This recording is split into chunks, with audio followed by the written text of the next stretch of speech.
Vou abrir aspas para o Hegel aqui. O Hegel diz o seguinte, abre aspas, todo limite é limite para ser superado, fecha aspas. Quando acabou a Guerra Fria e veio o desmantelamento da União Soviética e a vitória norte-americana em 89, 91, é sabido, né, mas é importante a gente voltar e notar esse ponto, foi feito um acordo tácito ali entre Gorbachev e Bush pai, que ia ser feito o desmantelamento, como foi, da União Soviética, mas que a OTAN não avançaria uma polegada sobre o território outrora soviético, sobre os antigos satélites, os antigos países soviético-russos, digamos assim. Olha, para todo mundo que já leu um pouco de história das relações internacionais, confiar naquilo que se chama o Ocidente coletivo é como confiar em contos infantis para pôr criança para dormir. A história prova isso. Assim como é acreditar naquilo que os Estados Unidos, desde então, ou o Ocidente coletivo, que inclui a União Europeia, o Japão, esses países satélites aí, o próprio Canadá, que eu citei aqui, Austrália, Finlândia, acreditar nesse compêndio de países aí, que é uma espécie de extensão do G7, militarizada, é um erro ingênuo. Né? É um erro que não é tolerável no segundo decênio do século XXI. Não cabe. E, de certa maneira, nós vemos que o sul global, a maioria global, está acorda para isso, a essas alturas do campeonato. O que nós temos? Nós temos, de um lado, esse Ocidente coletivo liderado pelos Estados Unidos e pela União Europeia, entende-se principalmente Alemanha, França e Inglaterra, em primeiro lugar, que não tem mais o que oferecer para o sistema internacional. Até tem, mas não oferece. Eles oferecem, número um, promessas de planos econômicos que não entregam jamais,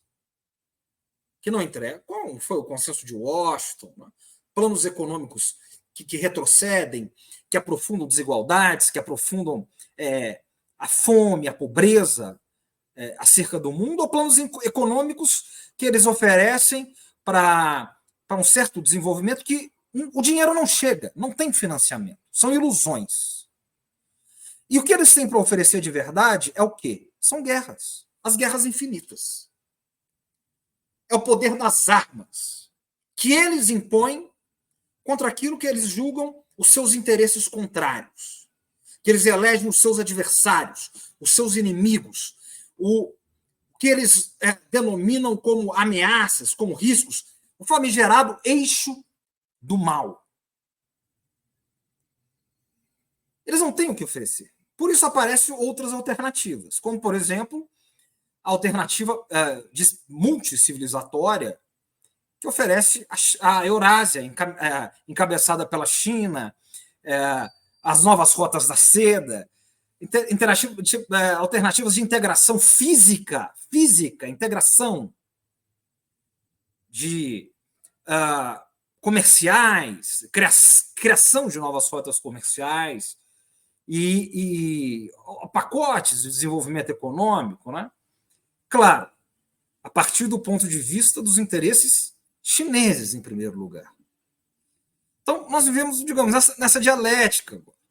Esse é o quadro geral, é aquilo, desculpa, expressionismo, mas que está aí, é o big picture, é o grande palco das relações internacionais, da política internacional e da geopolítica.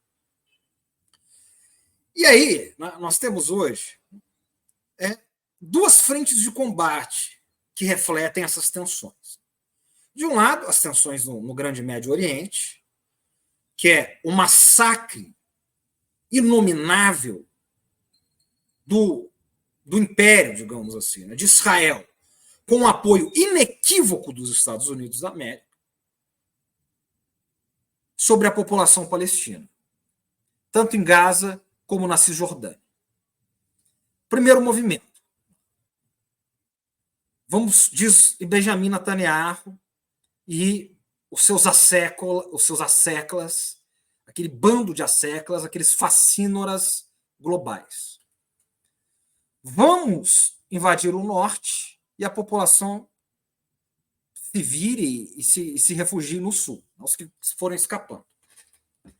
A cavalaria global, né, entra no norte e massacra, toma, usurpa de maneira vil o norte da Palestina aos olhos de toda aquilo que alguns entendem como comunidade internacional, se é que tal coisa existe.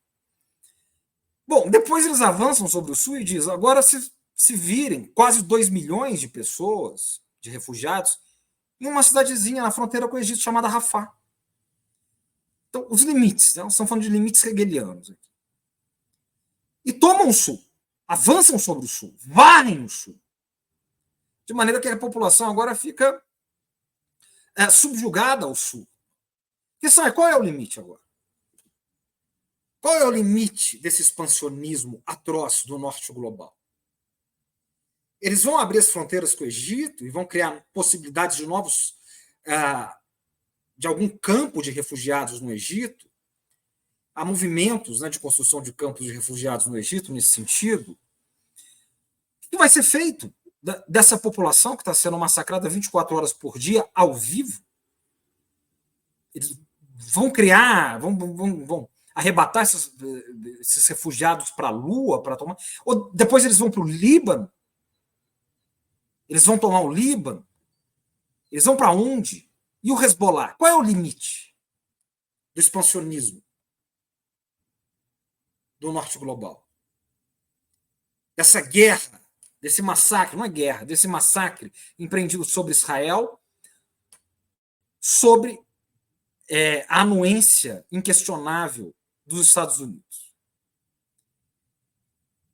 O eixo da resistência luta de um lado para resistir. O Hezbollah, Hamas, o próprio Hamas, coordenados pelo Irã, os Houthis, as forças guerrilheiras do Iraque, as forças guerrilheiras da Síria.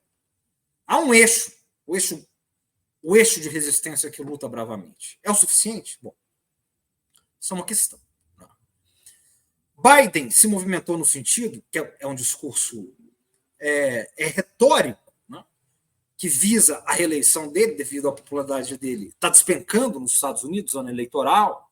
Foi definido ele e Trump nas prévias dos partidos, respectivamente, republicano, democrata e republicano, melhor dizendo. E o Biden ele estabeleceu que os Estados Unidos, na sua política externa, chamam de red line, uma linha vermelha. Eles costumam estabelecer isso para os adversários, para os inimigos. Ele diz para o Benjamin Netanyahu que Rafah é uma linha vermelha, uma red line, ou seja, dali o governo de Israel não poderá ultrapassar, não poderão entrar, marchar sobre Rafah. Imediatamente, Netanyahu, que segue decidido com seu plano de massacre até o final e de tomada total da Palestina, respondeu Biden que ele não vai seguir, não vai se limitar a nenhuma linha vermelha estabelecida por quem quer que seja. Esse é um ponto. E outro ponto é, obviamente, as operações especiais na Ucrânia, a guerra na Ucrânia, as operações especiais russas na Ucrânia. Bom, o Putin ali traçou uma red line, traçou uma linha vermelha. Ele falou, olha, da Ucrânia vocês não passam. Foi ignorado solenemente desde os anos 2000, quando ele tomou posse, e disse a mesma coisa. Em 2007, no paradigmático discurso dele, no Conselho de Defesa em Munique, quando ele deixou isso claro. Em 2008, quando o expansionismo infinito da OTAN quis tomar a Geórgia, para que a Geórgia entrasse na OTAN, e o Putin faz a guerra da Geórgia, em uma semana ele resolve a situação, a Geórgia não entra na OTAN, e depois, imbuídos desse espírito de expansionismo ad eterno. Em 2014, nós temos, no ímpeto das revoluções coloridas empreendidas pelos Estados Unidos e a OTAN, nós temos o Maidan, na Ucrânia. Naquele momento, o Putin, cravado a linha vermelha dele, o limite que ele impôs, ele anexa a Crimeia, e ali nós temos o início daquilo que hoje é as operações especiais russas ou a Guerra da Crimeia, ou a Guerra da Crimeia e a Guerra da Ucrânia, que vai estourar mesmo anos depois. Bom, agora a guerra ganhou um outro contorno, ela escalou. Escalou agora, essa semana. Porque o Macron, a guerra que é liderada, obviamente, pela Casa Branca, e cujos três principais porta-vozes na União Europeia são França, Alemanha e a Inglaterra, principalmente, que sabotou o acordo de paz lá no começo. No começo, quando a guerra iniciou-se, né? De 2 de março de 2022. Em abril, tinha um acordo pronto, mediado pela Turquia, para ser feito com Putin e o Zelensky, e o Boris Johnson sai da Inglaterra, do Reino Unido, pega um avião para melar o acordo. Então, esses países, essa articulação, essa trinca europeia, Inglaterra, que é o principal braço armado dos Estados Unidos, junto com Israel, né, fora, um no Oriente Médio e outro na Inglaterra, né, e outro na Europa, fora do próprio Estados Unidos. E a Alemanha, de um lado, e a França, de outro, dentro da União Europeia, a Inglaterra saiu no Brexit, essa trinca movimentou-se, liderada agora pelo Macron. E o Macron usou a palavra limite. Ele diz, olha, os limites estão muito estabelecidos. E não é bem assim. Palavras do Macron. Nós não estamos na guerra, usou a hipocrisia, né? Nós não estamos na guerra na Ucrânia, é claro que estão na guerra na Ucrânia, a guerra não é entre Ucrânia e Rússia, a guerra é feita, é suportada pela OTAN, por todos os países da OTAN, principalmente por esses três, e claro, pelos Estados Unidos, que financiam a guerra na Ucrânia contra a Rússia, o que está claro desde a primeira hora. E o Macron diz o seguinte, nós não estamos na guerra, ele diz isso, nós não estamos na guerra, mas não podemos aceitar que a Rússia ganhe essa guerra. Então ele cogita a entrada de soldados da OTAN na guerra. Ou seja, desses respectivos países europeus e do próprio Estados Unidos. O que seria simplesmente uma hecatombe global. Por quê? Porque o Putin já deixou isso claro, desde o início, que se os soldados da OTAN entrarem na guerra, ele vai responder à altura, e vai responder a estes países no território deles, desembocando numa real crise nuclear. E aí eu vou fechar aqui. Alguém pode estar pensando que o Macron deixou escapar isso, essa declaração mas de maneira leviana. Hoje ele reafirmou. Hoje ele reafirma que os soldados da OTAN eles podem entrar na guerra, essa possibilidade não é descartada, essa possibilidade foi reafirmada dentro dos Estados Unidos pelo o chefe da CIA, né, o Burns, e também ela tem respaldo dentro da OTAN. Né? A Suécia entrou agora, é o 32º país que entra na OTAN, a bandeirinha da Suécia subiu, o Stoltenberg, que é o chefe, o secretário-geral da OTAN, né, o chefe da OTAN, sorriu, né, de maneira efusiva, ele que nunca sorri, quando ele viu a bandeira da Suécia sendo hasteada dentro da organização Tratado do Atlântico Norte. E, então, os movimentos estão coordenados, não é um movimento francês. Ele é coordenado no Departamento de Estado americano, norte-americano, dentro da organização do Tratado do Atlântico Norte e, de alguma maneira, incentivado em primeira hora pelo Macron, que vai vir no Brasil aí, dia 25. O Macron, que hoje é detestado em toda a França, com a popularidade dele é rejeitada em toda a França, com exceção de 3 bairros elitizados de Paris. Então, nós passamos, no meu ponto de vista aqui, né, desse editorial, das análises, num ponto de que a retórica da guerra atinge riscos globais, nucleares, cada vez mais próximos.